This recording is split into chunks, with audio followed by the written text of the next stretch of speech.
Amen. Gusto ko pong simulan dito po sa slide na ito. Sinong nakakaalam ng itong signage na ito? Ano po yan? Ano daw? Ang signage po na ito ay stop. Everybody say stop. Sino ang guilty dito? Next slide. Hoy!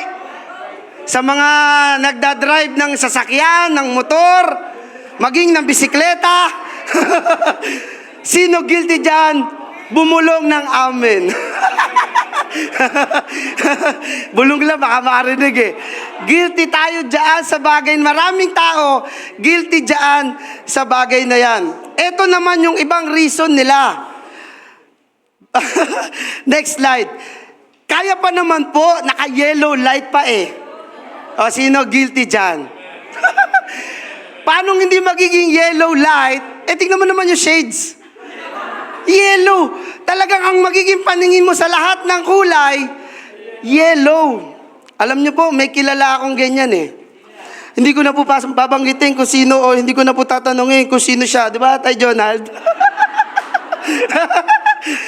Naalala ko lang po, yung kami po ay, ano ba naman po siya noon? Hindi pa po siya born again noon, the time, bago pa lang siya sa church. Nung unang stoplight, hindi ako kumibo. Inisip ko, baka na colorblind lang. Tay Jonald, mamaya may ano ka sa akin. Mamaya. Nung pangalawang beses sa stoplight, hindi rin ako nag-react. Hindi to alam, Tay Jonald, nakalimutan ko sabihin ngayon, alam mo na ilalabas ko lang itong bagay na ito. Nung pangatlong stoplight, medyo nag-react na ako. Sabi ko, Tay, colorblind ka ba? Guilty siya daw kasi nagulat ako eh. Inisip ko nung una, pangalawa, baka talagang colorblind lang. Nung pangatlo, nag-react na ako eh. Tapos doon siya nahiya. Sa pang-apat na stoplight, nakita ko na. Nung nag-green, doon siya nag-go. Love you, Tay Jonald. Eto, sino rito? Yung may signboard na ano dyan, 90, anong tawag dyan? Speed limit. Pero yung kotse mo, mira, shadow na lang, hindi na makilala. May kilala kayong ganyan? Wala po siya dito eh. Nagdadrive po yata siya eh. Nagdadrive po siya. Nagdrive siya kay Daddy. Hindi ko na po babanggitin kung sino siya ha. Shoutout po sa inyo. Ingat po sa pagdadrive. Sino, eto, kinakilala rin kayong ganito. Yung halos hindi na siya ma-recognize maging nung speed detector sa sobrang bilis. Meron kayong kilalang ganyan mag-drive? Pambihira, no? Sobrang bilis mag-drive. Pati yung speed detector, di ka na ma-detect. Sa mga nagda-drive dyan, guilty po kayo dyan. Ako hindi kasi nagda-drive pa eh. Okay, sunod slide po. Dito, sino guilty dito? Ito, huling-huli na. Sino kaya yan? Hindi po yung kotse ni yung may kotseng pula sa atin. Nakita ko lang po yan sa Facebook kasi nakita ko, nasa pula na eh, oh. Dinaretso pa eh. Di ba, ang pula sa traffic light, it's a sign na stop yan. So, sino guilty dyan? Ito yung katabi mo, guilty ka ba? Kung nagdadrive yan. Ito ang mga reason nila dyan. Abot naman po eh, naka-yellow light pa eh. Paano hindi naka-yellow light, naka-yellow shades ka rin? Sa mga babae, naka-thumbs up pa eh. Abot naman po eh. Sabi sa katabi mo, guilty ka ba? Dito po, ito mahalagang signboard din ito. Baka hindi nyo napapansin ito. Next slide. Yung signboard na yan, stop, look, listen. Saan banda yan nakikita? Sa mga riles, syempre. Alam nyo po, dito po sa mga nakita nating picture, nakita nating mga signage, napakahalaga po. Ito po, may mga signage na kapag hindi natin sinunod, pwede tayong magkamali or mapahamak. At mayroon din tayo, ito naman, kaisipan na akala natin tama, pero mali na pala. Sabi sa katabi mo, mali na pala.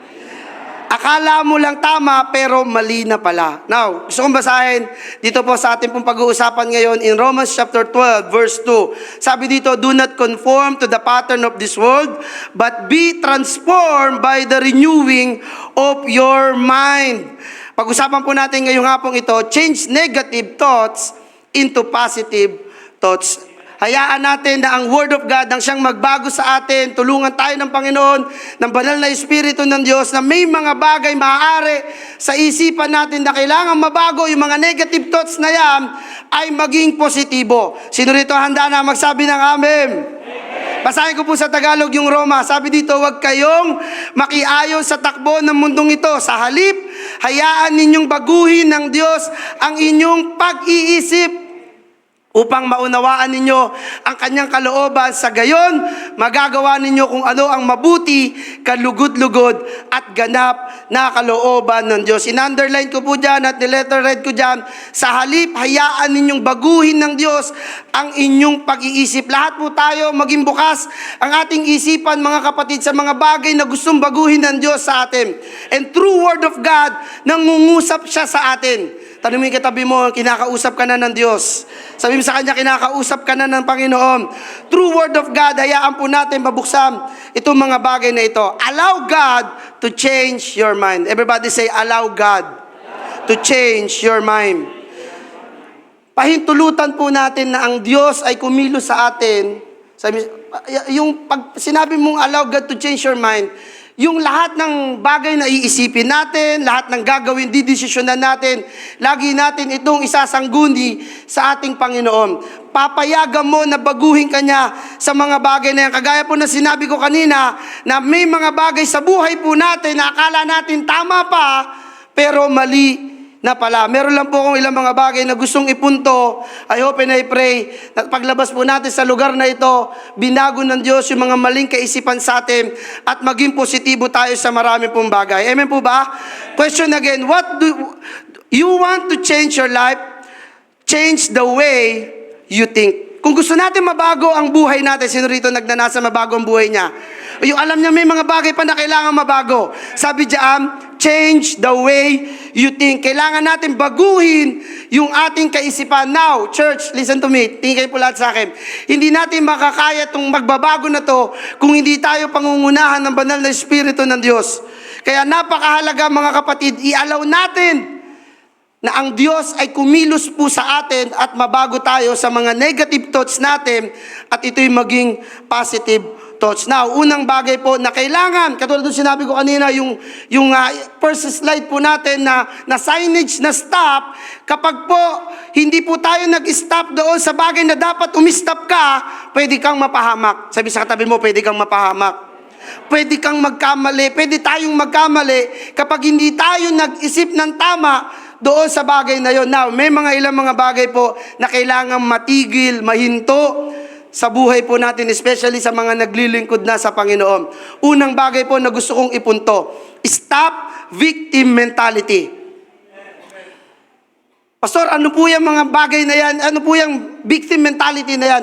Ito po yung madalas magsabing, inapi ako, kawawa mode. Alam niyo yung kawawa mode? Di ba? Parang yung mukha hindi maipinta sa sobrang, para bagang inapi siya, kawawa siya. Ito yung mga salitang laging binabanggit ng ating senior pastor, ng ating pong daddy. Bakit hindi ako kinamayan? Kanina nag-ikot tayo, baka meron ka nakasalubong na hindi ka nakamayan. At ito ngayon ang iniisip mo, bakit hindi ako kinamayan? Bakit yung katabi ko kinamayan? Ito yung mga pa-victim mentality. Bakit sa kanya? Ito pa, madalas din banggitin ng daddy. Bakit sa kanya malaki yung chicken? Minsan yung kababawan na para bagang, ano yan, pa-victim mentality yan, kapatid. Sabi sa katabi mo, wag ganun. Sa kabila, wag ganun. Sa likod, sabi mo, wag ganun. Ito yung mga tao na kailangan mahinto sa atin yung ganyang kaisipan. Tama na yung, alam mo yung parang hanggang ngayon, baby Christian pa rin. Hanggang ngayon, pa-victim ka pa rin, kapatid. Ang tagal-tagal mo na. Sabi sa katabi mo, tama na yan. Hello? Alam niyo po, every time na ako po'y nangangaral, lagi ko rin po itong sinasabi. Pag ako po nangangaral ay, hanggat maaari, wala nang paligoy-ligoy pa. Kasi yun din naman ang ipupunto eh. Ang mahalaga lang sa ating nakikinig po, maging bukas lang po ang ating isip, ang ating puso, nang sa gayon, yung salita ng Diyos sa buhay po natin ay hindi natin gagawin na parang isang buffet. Na para bagang, pag ayaw ko yung sinasabi ng preacher, masakit na sa akin yan, ayoko niyan, gusto ko yung medyo pabebe lang. Gusto ko yung medyo sweet-sweet lang. Kapatid, hindi po tayo ganung namulat pagdating sa pangangaral ng salita ng Diyos. Namulat po tayo at ito yung tatak na tinanggap po natin, JTG Church, JTG Manila. Ito po yung tinanggap natin na hindi natin iaano ang Word of God na para bagang bebebihin yung makikinig. Ipapangaral po natin yung katotohanan na sinasabi ng salita ng Diyos. Masakit man ito o hindi. Ngayon, nasa sa atin na yan kung paano tayo tatanggap. Gaya nito, salitang victim mentality, mabigat. Pero gaano mo tinatanggap yung bagay na ito at gaano tayo nagiging guilty na minsan, oo nga pastor, tama ka, ako din yan. Minsan ganyan din ako, pabiktim ako. Minsan nagpapabebe ako sa J-group leader ko. Kaya mo naman pumunta, magpapasundo ka pa. Kaya mo naman umatin pero magdadahilan ka pa. Hello? Kilala natin ang ating mga sarili. I hope and I pray kinakausap tayo ng Panginoon this very moment. At hayaan natin yung bagay na ito ay kausapin at palakasin tayo ng Panginoon. Baguhin yung mga kaisipan na kailangan pong mabago sa ating pong buhay. Ito yung ibang mga reason ng iba eh. I'm so weak. Mahina ako, pastor eh. Sa maraming bagay. Kahinaan ko po yan yung hindi lang ako makamayan. Kahinaan ko po yan yung pag nasa church ako, parang gusto ko lagi akong VIP. Gusto ko lagi ako nasa unahan. Pinaupo ko ng usher sa likod. Ayun yung mga pa-victim mentality, mga mabababaw na kaisipan. Hello, kapatid. Kung ikaw yan, ayusin tayo ng Panginoon. Ito naman yung iba. I'm so weak. Stop thinking that you are weak. Itigil na natin yung kaisipan na yan na para bagang mahina ako. Wala akong magagawa. Yes, lahat po tayo may kahinaan. Sabi mo sa katabi mo, may kahinaan, kalam ko. Lahat po tayo may kahinaan. Pero ito sabi ng Panginoon, give God your weaknesses and He'll give you His strength. Ibigay natin sa kamay ng Diyos yung kahinaan natin. Sino rito aamin na may kahinaan siya? Lahat po tayo walang exempted dyan. Kahit kami mga pastor, tao lang din po kami. Nangihina rin po kami. Dumadaan din po kami sa mga pagsubok, sa mga problema sa buhay. Pero salamat na lamang sa biyaya ng Panginoon, nakakatayo po kami at nakakapangaral ng Kanyang salita. At yun yung sinasabi namin palagi, na hindi dahil sa aming sariling lakas, kundi dahil lamang sa lakas na binibigay ng Diyos sa amin. Nawa maging ganun din po tayong lahat. I encourage every one of us na narito, mga kapatid, maging sa mga nasa online. Kung yung kahinaan na nagiging dahilan, kapatid, sa buhay natin, ibigay natin sa kamay ng Diyos. At makikita natin, magugulat ka na lamang, lalakas ka sa mga bagay na yan kasi pinalalakas ka ng Panginoon. Sabi ni Pablo, 2 Corinthians 12:10, sabi niya dito, for when I am weak, then I am strong. Ito kung saan si Pablo nakaranas din ng kahinaan. May kahinaan din siya. Kilala lang natin si Pablo. Sino nakakakilala kay Pablo? Kilala natin si Pablo sa Biblia na kung saan ang laging kinikwento sa kanyang buhay kung paano siya naging grabing mananampalataya ni Kristo hanggang kamatayan. Pero hindi natin alam, pag binalikan natin ang buhay ni Pablo, grabe din yung kanyang naging kahinaan na nangyari sa buhay niya. Pero sa kabila ng yun, kaya niya nasabi ito, sa kabila ng siya'y mahina, pinalalakas siya ng Panginoon. Ganun din sa atin, mga kapatid. Come on, palakpakan natin si Lord. Ganun din sa atin. Hindi man tayo nagiging open, maaari sa isa't isa, hindi ka man nagiging open sa iyong kapatid sa church, kapatid sa Panginoon. Pero may mga pagkakataon sa buhay mo na nanghihina ka rin. Pero nagagawa mo magpalakas sa kabila ng mahina ka. Yun naman ang pangako ng Panginoon sa panahon na nanghihina tayo. Pinalalakas tayo ng ating Panginoon. Kaya church, change the way you think. Pwede ba natin hawakan yung ating mga noo? Sabihin natin, change the way you think. Now, sa mga bagay po na aking pong ipupunto, meron pa po akong isang ipupunto. May una na akong pinunto. Sa bawat isang ipupunto ko, may isa pa pong kalakip na ipupunto po natin na kailangan din mahinto sapagkat malapit na ito. Stop thinking na hindi ka sasama sa J-Camp. Kasi marami yan. O, tanongin mo yung katabi mo. Nasabi mo yan, no? Naisip mo yan, no? Stop thinking na hindi ka o hindi tayo sasama sa J-Camp.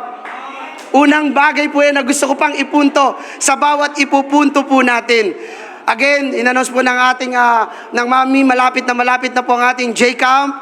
Grabe po itong Jacob na to, maging ang mga staff ay sobrang excited na kami.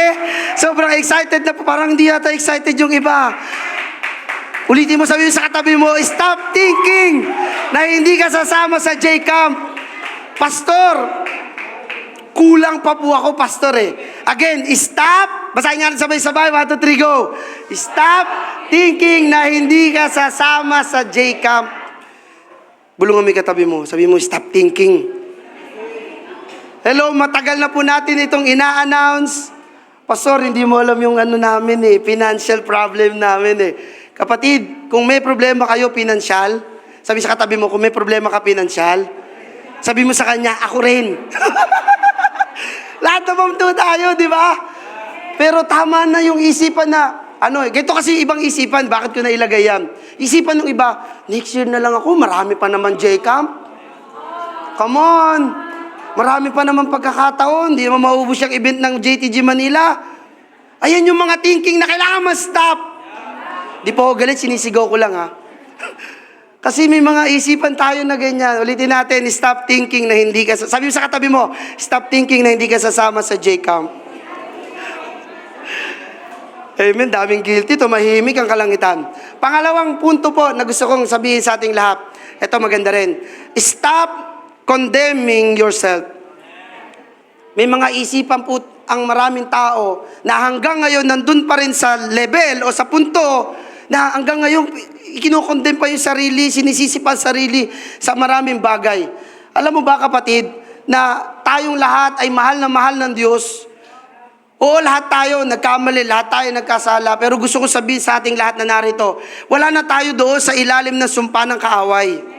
Ano sabi ng Biblia? In Romans chapter 6, verse 6, sabi dito, we know that our old sinful selves were crucified with Christ so that sin might lose its power in our lives. We are no longer slave to sin. Sabi sa katabi mo, you are no longer a slave to sin. Hindi na po tayo tanikala ng kasalanan. Pinalaya na tayo ng ating Panginoon.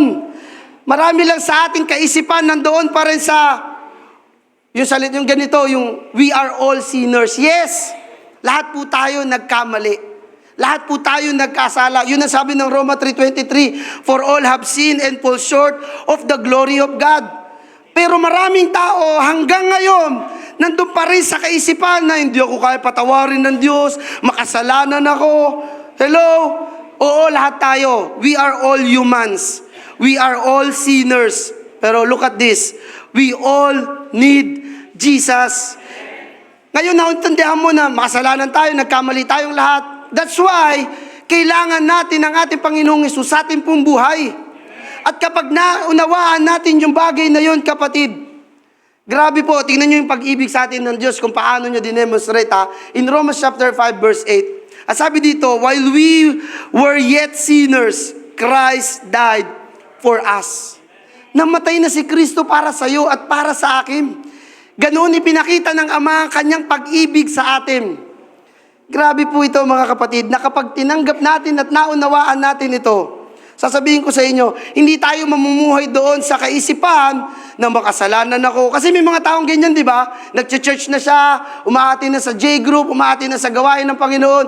Pero magkamali ng isang beses, hindi na makawala doon sa pagkakamali na yun. Nandun na lamang sa kaisipan na, nagkasala na naman ako, napalayo na naman ako sa Panginoon, hindi ako kayang patawarin ng Diyos. Stop condemning yourself, kapatid. Wala na tayo doon sa ilalim ng sumpa. Meron ng Kristo na namatay doon sa cross para po sa ating lahat. Na kailangan lang kilalanin, tanggapin natin, makita natin, kapatid, si Kristo, tanggapin at maranasan si Kristo sa ating pong buhay upang mawala sa atin yung dating pagkatao. Ito sabi ng 2 Corinthians chapter 5 verse 17. Very familiar verse. Therefore, if anyone is in Christ, the new creation has come, the old has gone, the new is here. Kailangan lang natin tanggapin si Kristo sa buhay po natin bilang Panginoon at tagapagligtas ng ating buhay. At makikita mo, mawawala ka doon sa kaisipan na lagi na lang makasalanan ako, hindi ako kayang mahalin ng Diyos, hindi ako kayang patawarin ng Diyos. Sa dami ng kasalanan ko, pastor, wala itong kabayaran. Hindi, kapatid. Matagal na panahon na, binayaran na sa pamamagitan ng dugo ng ating Panginoong Jesucristo. Kaya stop condemning yourself. Sabi mo sa katabi mo, stop condemning yourself. Tama na yung kaisipan na, alam mo yun, lagi ka na lang bumabalik doon sa isipan na yan. Itigil mo na yan. Pwede ba, bulong mo sa katabi mo, wag mong sigawan, itigil mo na yan, kapatid. Umalis ka na doon sa kaisipan na hindi ako kayang mahalin ng Diyos sa dami ng kasalanan ko. Alam niyo po, maging kami man, kung titignan lang din namin yung aming kasalanan, aming nagawa nung hindi pa kami Kristiyano, napakarami rin po namin kasalanan at pwede rin namin idahilan sa aming isipan o pwede rin kami manatili doon sa pagkukondem sa aming mga kasalanang nagawa. Pero hindi na eh, wala na tayo sa ganun eh, sapagkat meron ng Kristo na namatay para sa ating lahat. Sabi sa katabi mo, mahal na mahal tayo ng Diyos. Ang kailangan lang, tanggapin natin siya ng buong puso bilang Panginoon at sariling tagapagligtas. At makikita mo, kapatid, na wala ka na doon sa ganung kaisipan. Kasi mahal na mahal ka ng Panginoon. Pangalawang punto sa pangalawang punto. Basahin natin sabay-sabay. 1, 2, 3, go. Stop thinking na hindi ka sasama sa J-Camp. Pangalawang punto po, again, basahin natin sabay-sabay. 1, 2, 3, go. Parang ayaw magbasa nung iba talaga eh, no? Come on. Ulitin natin. Tignan natin kung magbabasa yung katabi mo. Sabay-sabay. 1, 2, 3, go.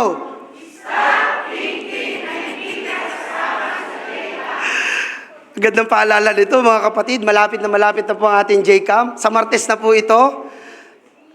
Nakakatuwa, no? Yung sinabi ng ating mami. Nakakatawa.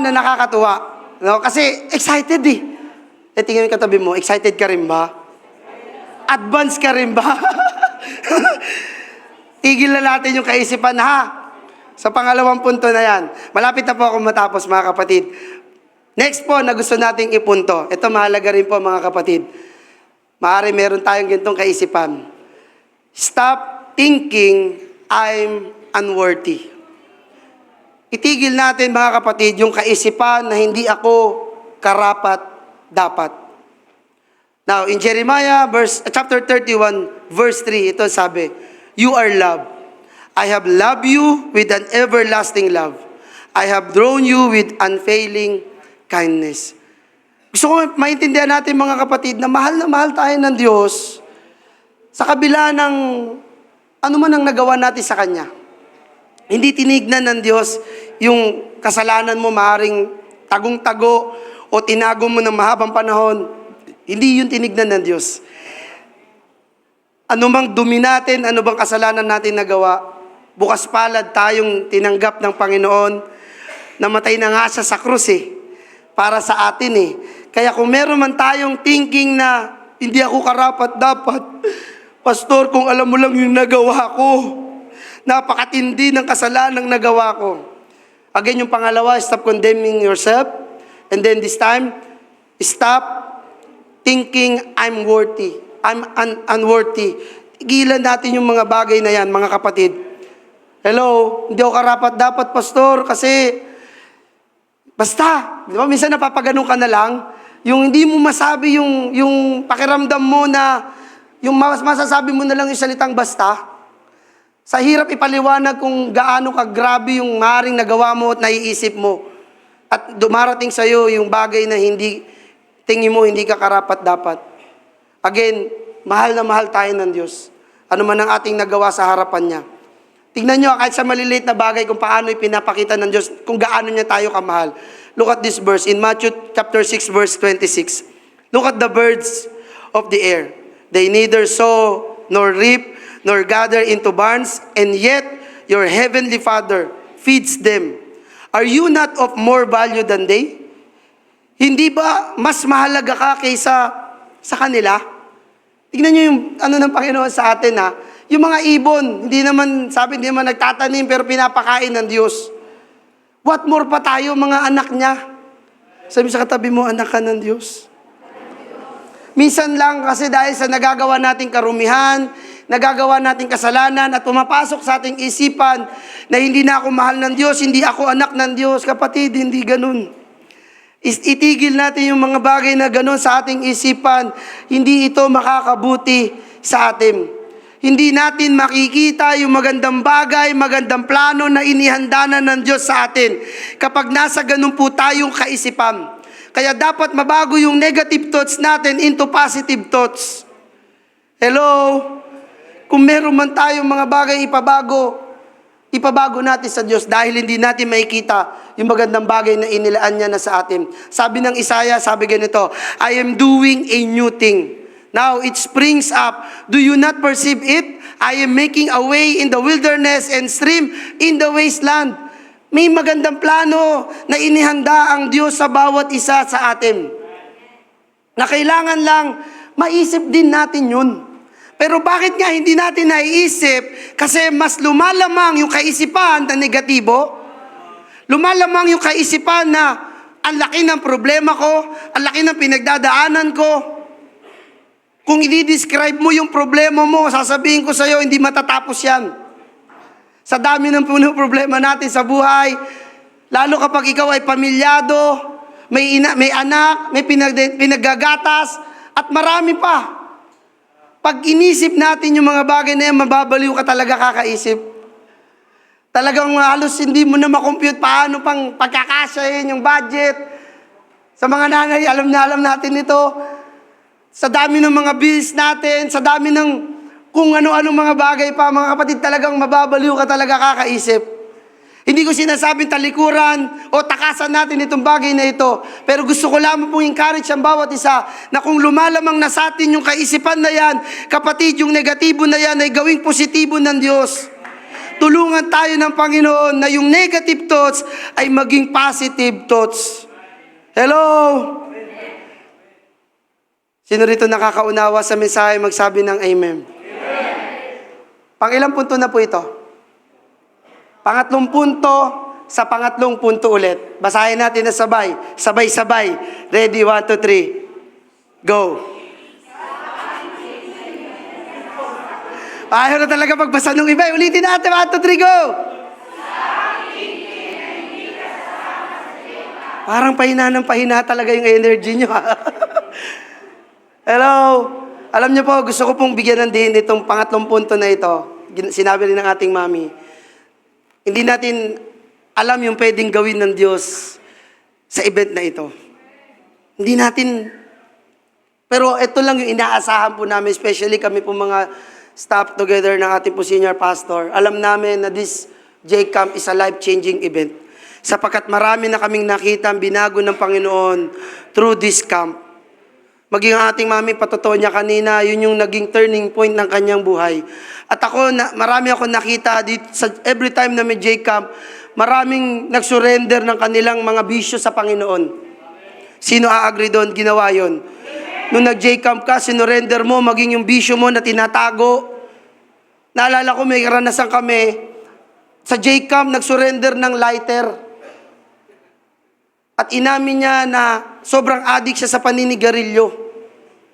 At marami pang kwento sa J-Camp, may mga nag-surrender, may mga umamin na dati siyang ganito, dati siyang ganyan. Pero nung araw at moment na yon, ginamit yun ng Panginoon para baguhin ang kanyang buhay. Kaya gusto kong ipagdiinan itong mga punto na ito, na wag nawa nating hayaan na pumasok sa ating isipan na marami pa namang event, marami pa namang pwedeng puntahan, marami pa namang pwedeng samahan.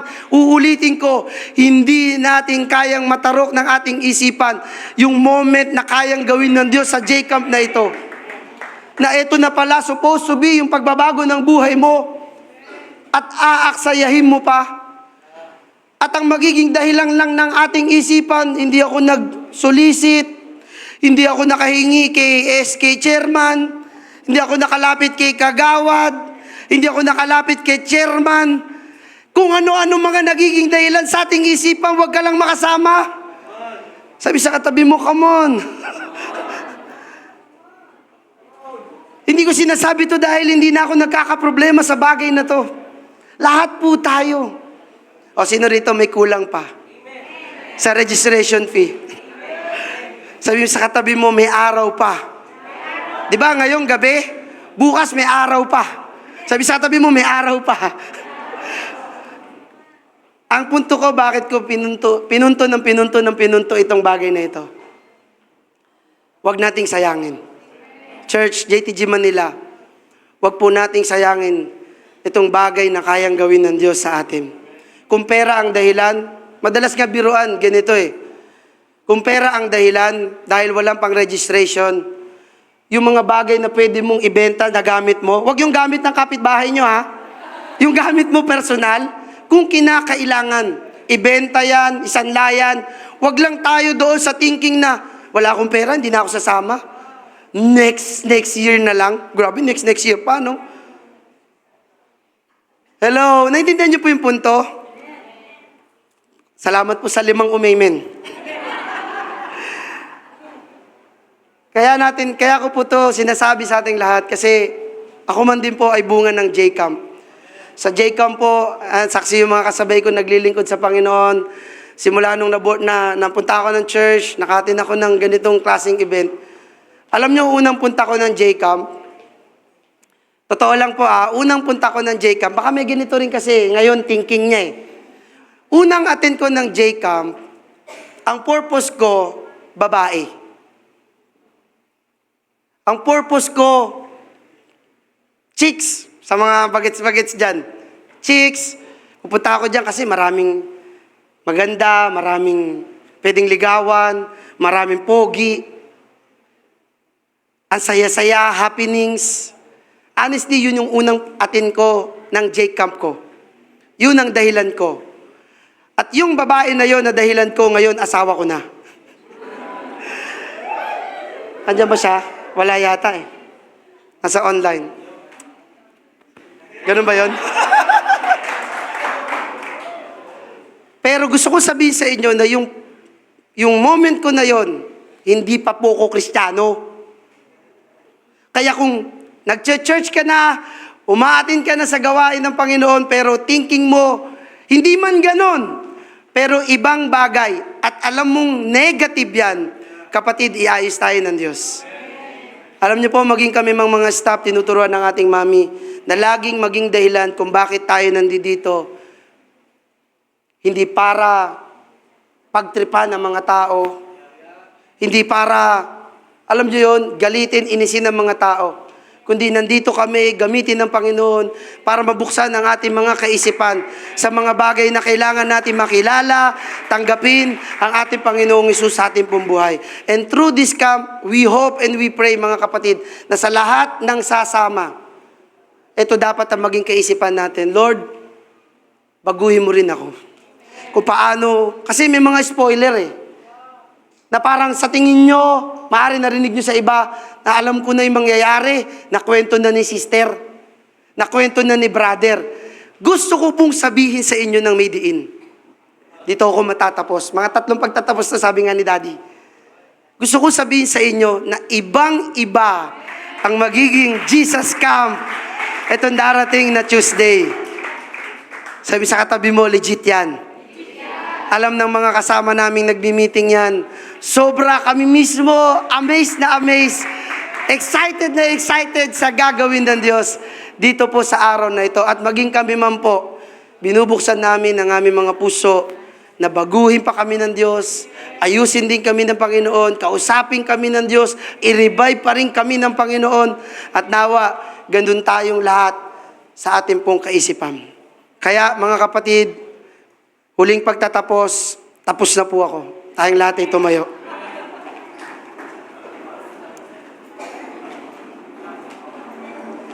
Nakuha ko lang din po yung kay Daddy. Yung huling pagtatapos na yan. Again, church, itigil na natin yung alin? Yung kaisipan na negatibo at dalhin tayo ng Diyos sa kaisipang positibo.